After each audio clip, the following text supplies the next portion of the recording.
manage this one? I don't know. I was backing up. All right, we'll get her out.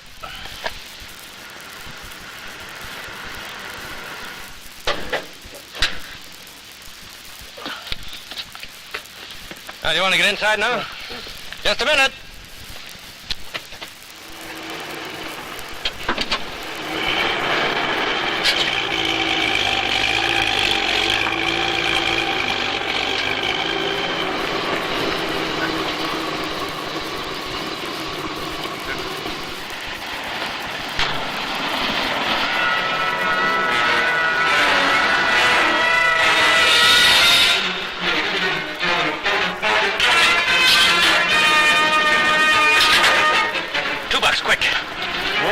I gotta go, but there's a convict in that car, an escaped convict.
Phone here? Yeah.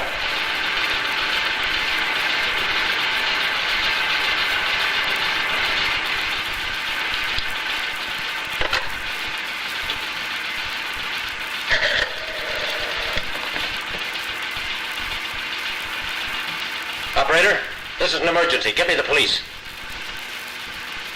Yeah, police? Look, there's an escaped convict here. The Acme Machine Works on Lorimer. Better come and take him before I have to do it myself.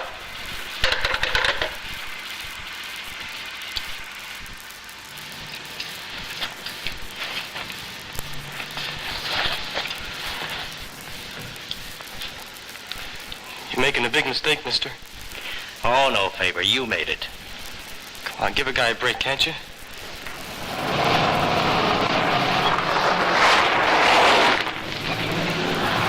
Convict.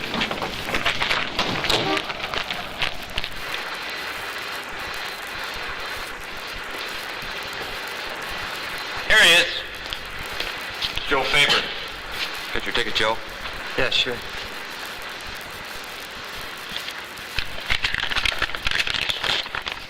to have a look for yourself? A license? He's got a license. A license for what? He's an escaped convict. Aren't you going to run him in? He's out on ticket of leave. Ticket of leave? What's ticket of leave? Parole. Parole? He goes free. This guy ought to be in the pen. You know what he did to me? Him and another guy with a gun. A couple of nasty punks. Come into my garage one night. And while the other one held a gun on me, that fella right there, he robbed me and wrecked my office. Then he took a tire iron and wrecked my till. Took out $100. Then he smashed open my desk, ripped out the phone, tied me up, then threatened me with a tire iron, and then laughed at me as if it was all a big joke. He's supposed to be in Kingston. I testified. I know what the judge said. The judge said 6 years. And that was 3 years and 4 months ago. Don't think I'd forget that. The judge said 6 years, not 3. All right, all right. What he did to me and you're going to let him go? That's justice? Well, take it easy, mister. Everything's legal and the law's satisfied. The law's satisfied? What's the idea of that wrench? He threaten you with that? No. Look, mister, you don't want any trouble. Everything's all right.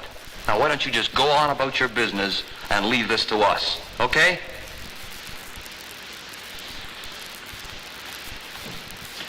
You take it easy, too, Joe. Yeah, thanks. Don't get excited.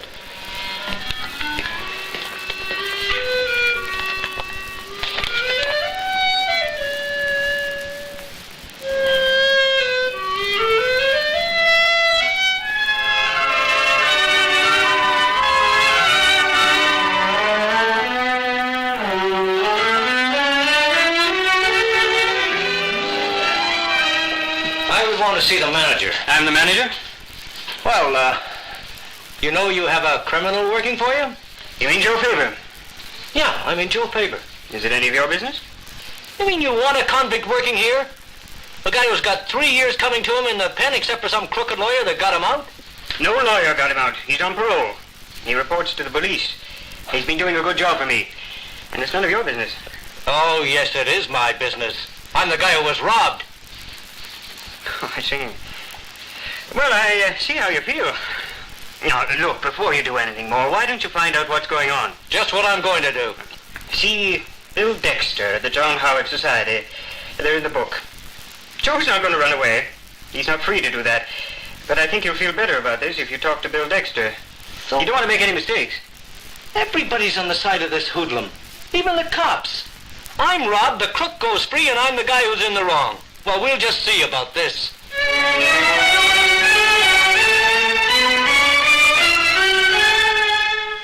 Boy, it's a long time since anything burned me up like this. I'm an easygoing guy, Mr. Dexter.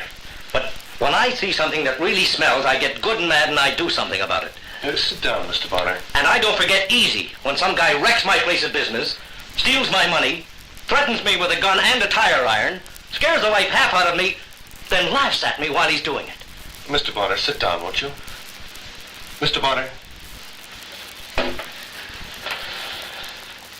Did Joe Faber laugh at you today? No, he's laughing on the other side of his face now. Well, maybe he got free by some legal hanky-panky, but I'm the injured party, and I'm not going to let him off so easy. What do you propose to do?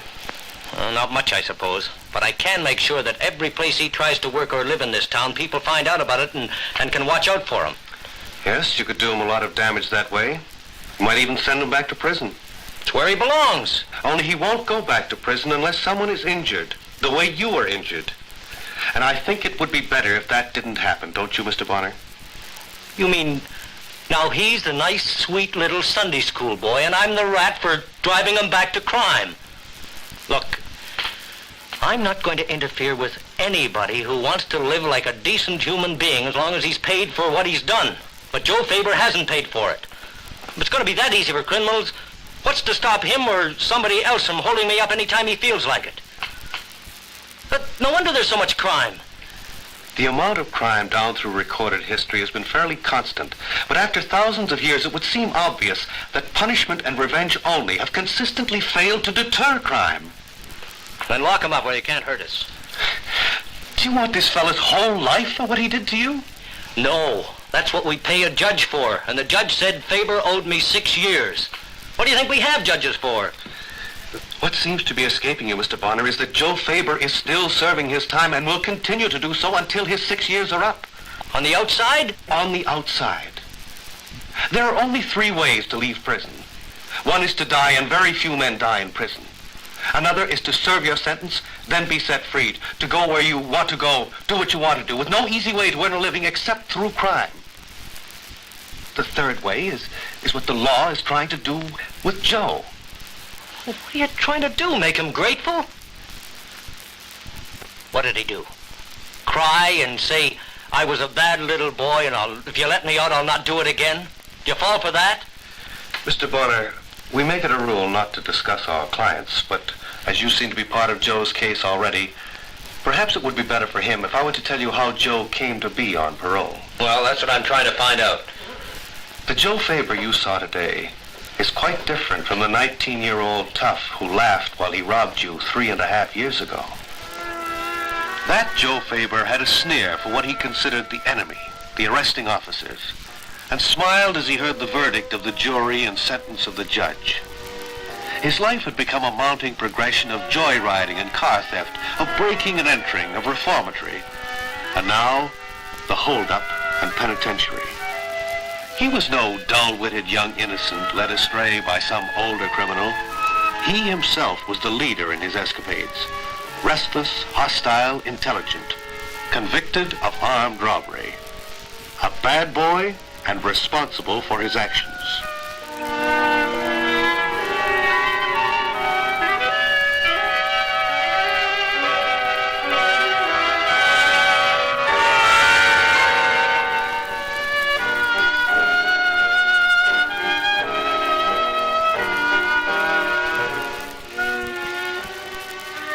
No decisions were ever lightly made about Joe Faber.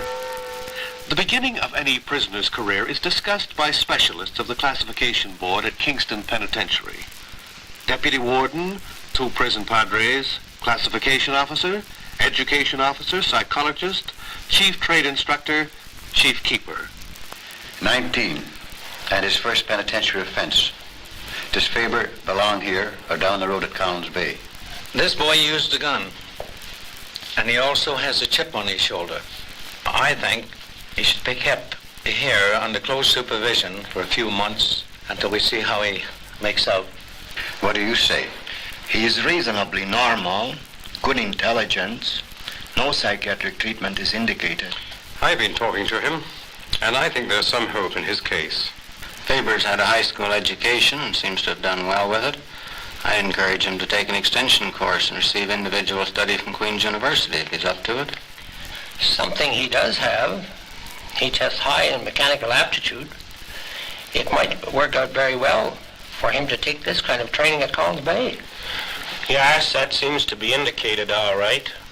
But I agree that he should be left here till we learn more about his attitudes. Very well. We'll put him on the cleaning crew with a recommendation of transfer to Collins Bay in the fall, if this works out. He's a tough customer, but let's see first. And if good qualities show up, then we'll suggest to Collins Bay that they take him for vocational training.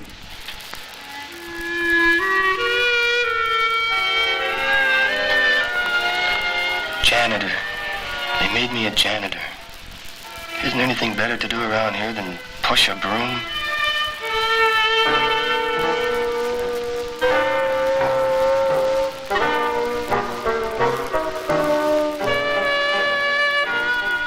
Yak, yak, yak, yak. Stick-ups and dings.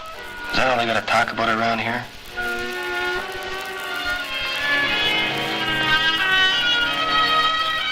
Because he was intelligent, Faber became bored with this. Because he was bored, he became cooperative. Transfer to Collins Bay gave him release from his brand of boredom.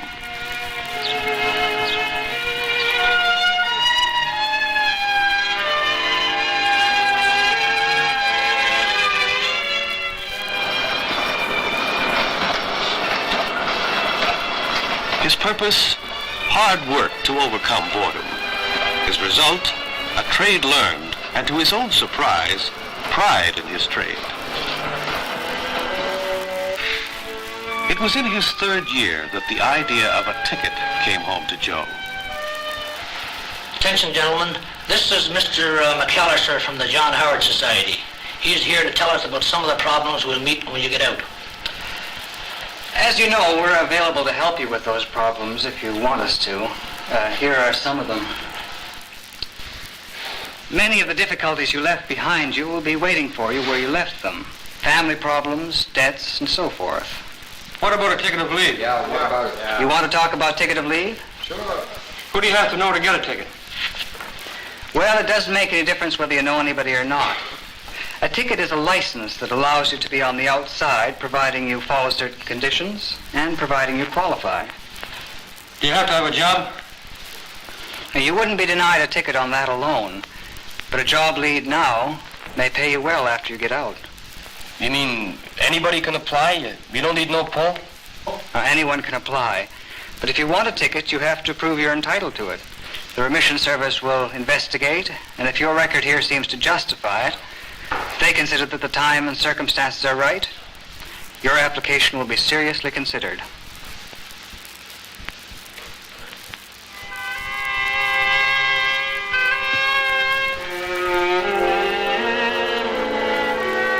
You might think that all prisoners would apply for a ticket.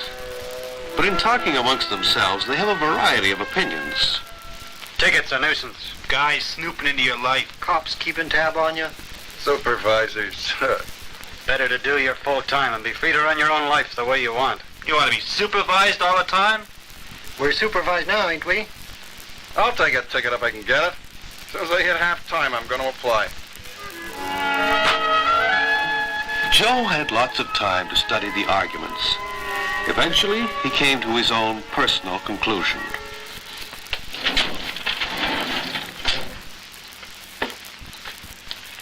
Hey, Joe? Yeah, I asked my instructor what he thought. Should I apply? He said he couldn't see any reason why I shouldn't ask you about it. You're getting along with your instructor pretty well now, eh? Sure, he's okay. Well, Joe, we've talked quite a few times since you came here. You used to think everyone had it in for you. What changed your mind? Well, you gotta grow up sometime and start doing some thinking for yourself. I've been thinking a lot lately, see? It's driving me crazy, like about the ticket. I just gotta know so I can start thinking of something else. Answer every question. Be careful with the details. Every detail will have a bearing on it. What are my chances? There's nothing I can tell you about that. The remission service in Ottawa will investigate. The decision is entirely theirs. Investigation? A lot of people will be asked a lot of questions. If your application is considered, you'll be interviewed, and you'll have to be ready with a lot of plans. Plans like about a job, eh? Yes. And, for instance, will you be going back home to your family in Toronto? Something wrong? No. Of course I want to go home, make things up to my mother, help her and the old man out, you know. Well, you better take that along with you. Fill it out carefully. Thanks, I might as well try my luck.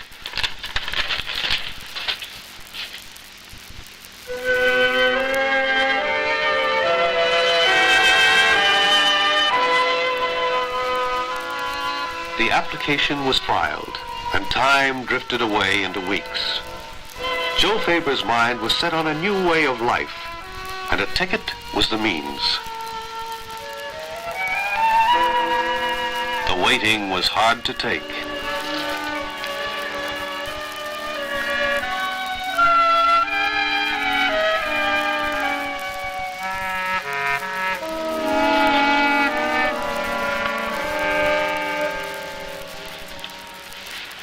I'm from the remission service. I've come down here to talk to you. Can I have a chance? First of all, do you know what a ticket of leave is? Sure, I go on serving my sentence, but on the outside. The CO told me that I'd be under supervision, report to the police, work steady, and keep my nose clean. That's true. And I've been thinking if I could get out in May, I'd have a better chance of getting a job than in the fall. My old lady's having a rough time right now. I'd like to help out. Then you intend to return home? Well, And live with your family in Toronto? I'd like to help out with money and that, you know. And you'd live there? No. Where would you plan to live then? In Hamilton. Hamilton? Yeah, the story's got around they're looking for machinists in Hamilton. I'd be close enough to Toronto I could still visit my mother. You told the classification officer that you would live with your family in Toronto. Now you say you want to go to Hamilton. Why is that?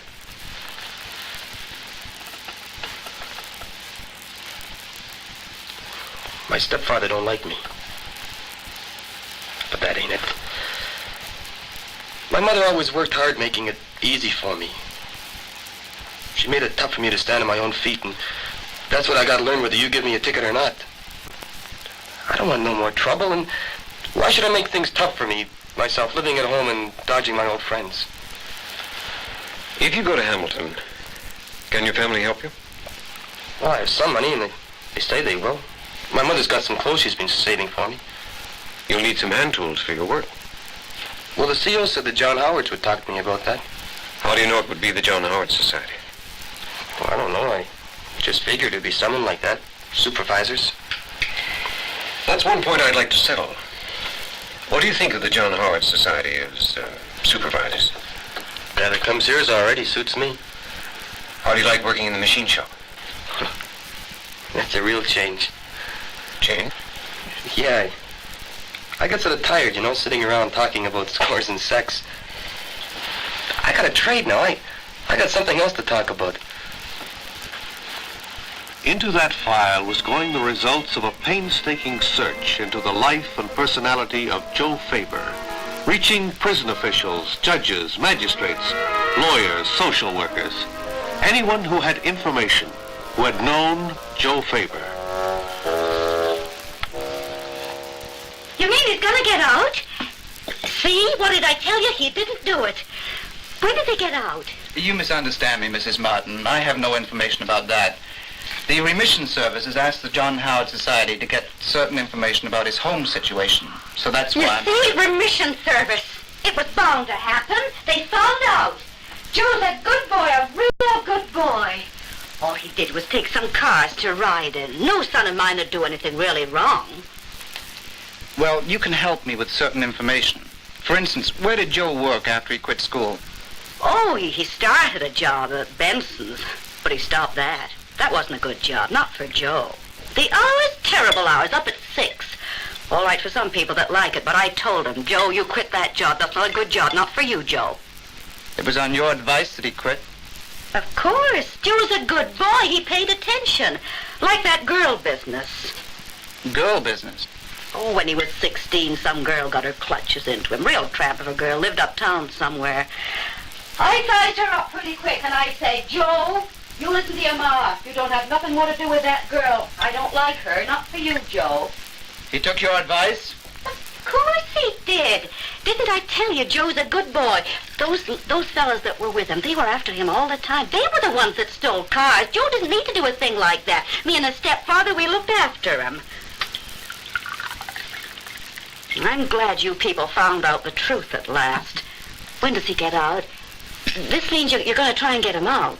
I'm just getting information. Just information. When he gets out, we will take care of him, me and his stepfather.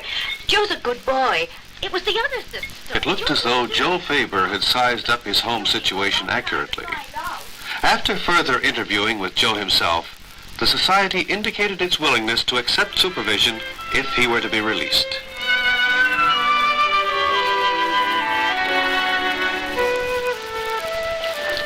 This license is given subject to the conditions endorsed hereon and may be revoked for breach of any of the said conditions. His Excellency hereby orders that the said Joseph Faber be set at liberty within 30 days. Since that time, Joe has been working closely with us here, living in Hamilton, living up to the official estimate of him. An intelligent young man who began badly, matured considerably in prison, and became a first-rate prospect. You see, Mr. Bonner, it all comes down to the fact that 98% of the prisoners come out of prison. Now, we think it's better and more logical that they be released into a situation of supervision and help, rather than be turned out cold from a punitive institution into a hostile world. It's safer for the public, and it gives Joe a chance. Well, what you're saying is that Faber isn't the same guy he was when he held me up. No, he's changed. Enough so that the law feels justified in trying to keep him going in the right direction. Yeah. Yeah, he was 19. You can change a lot after you're 19. Hello, Bill Dexter. Yes? Yes? He has. I'm sorry to hear that. Yes. Well, let's let it ride for a while if you feel that way. Let's wait and see. Thanks, Mr. Graham.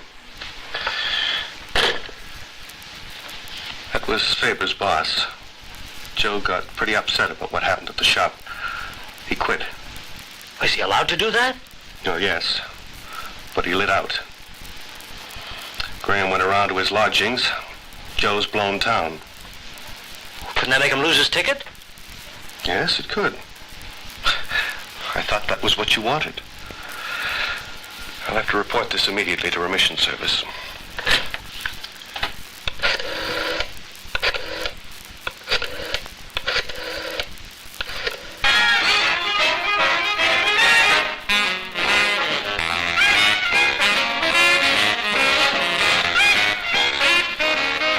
You know, I've been trying to figure out where you've been hiding yourself. Hamilton. What's in Hamilton? Working? A job? Yeah. Lucky, huh? Good trip? You know. Yeah, it's nice seeing you back in town, kid. We're gonna have some fun. You know, Mike, it's funny. I never figured it'd be so good to see you again. Yeah. No kidding. It's been rough. I haven't been able to talk to anybody without pretending, you know? Hey, did you tell me you were coming to Toronto? No, some guy spotted me, picked up a stink, so I quit my job. Well, you'll be needing a bit of work then, huh? Mm-hmm. Well, look, we got a good score coming up. You'd be a big help. Now, no kidding, Joe. Me and Ted, we... Yeah, 49 job, you know. Good carburation, new tires. Like, I'll give it to you cheap. Well, Mike, keeping your nose clean? You know me, officer. Pure as the driven snow. I love my mother. Who's your friend? Search me. Want to know where you can pick up a good used car? See you around. Hey, what's the matter? Oh, what's eating you? Look, Mike, I can't stay to talk now. I gotta see a fella. Hey!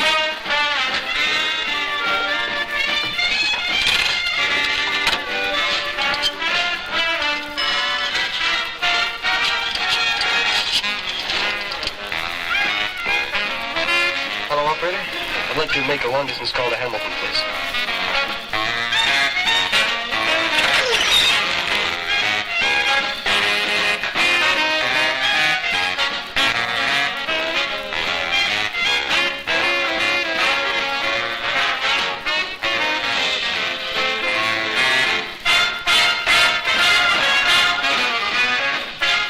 Hello, Mr. Dexter? Boy, am I glad I reached you. Yeah, I quit my job. I left town. Can you help me? Yeah? Well, can I get my old job back, or is it too late? Yeah. Yeah, well, I'll tough it out for sure this time, Mr. Dexter. Yeah? All right, Mr. Dexter, I'll be there.